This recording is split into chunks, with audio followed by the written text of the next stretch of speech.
Awit, ikasampung kabanata. Panalangin upang tulungan. O Yahweh, Panginoon, bakit ako nilayuan? Sa panahon ng bagabag, bakit nagtatago ikaw?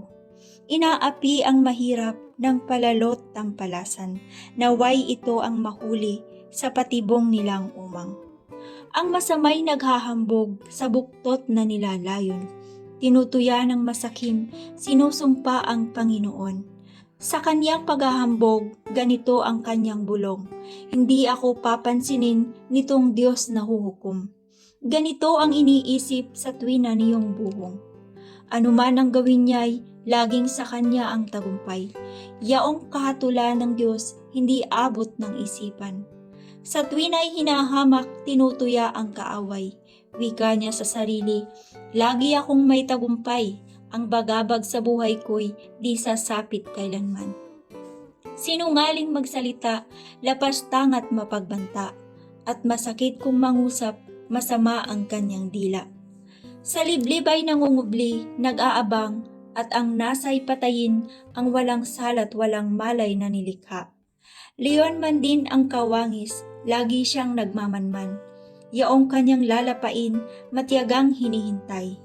Hinihintay na mahulog sa patibong niyang umang, at kung ito'y mahuli na, papalayong itatanan. Hinahamak dinudurog itong taong kulang palad, at lubusang inaapi ng malupit at malakas. Ang sabi ng taong buhong, sa parusa ako'y ligtas, natutulog yaong Diyos, hindi ako mamamalas. O Yahweh, lumapit ka, iligtas mo ako ngayon. O Diyos, huwag mong lilimutin ang nasadlak sa linggatong. Bakit ka itinatakwil ng masama, Panginoon? Pagkatapos sa sarili, ganito ang ibubulong. Hindi ako magdaranas ng bigat ng kanyang hatol? Kita mo ang nalulungkot, pati na ang nagdurusa. Ikaw ay laging nakahanda sa pagtulong sa kanila. Ang wala nang maaasahan ay sa iyo nagpupunta, pagkat di ka nagkakait ng tulong mo sa kanila. Yaong mga masasama ay alisan mo ng lakas. Sa kanilang kasamaan, parusahan silang lahat.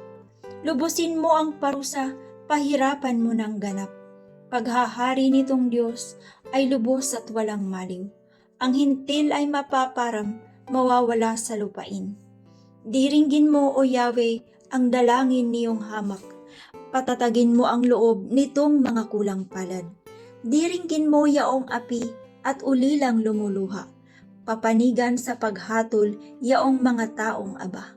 Iyan, O Diyos, ang gawin mo upang itong masasama ay wala nang maidulot na pangamba at dalita.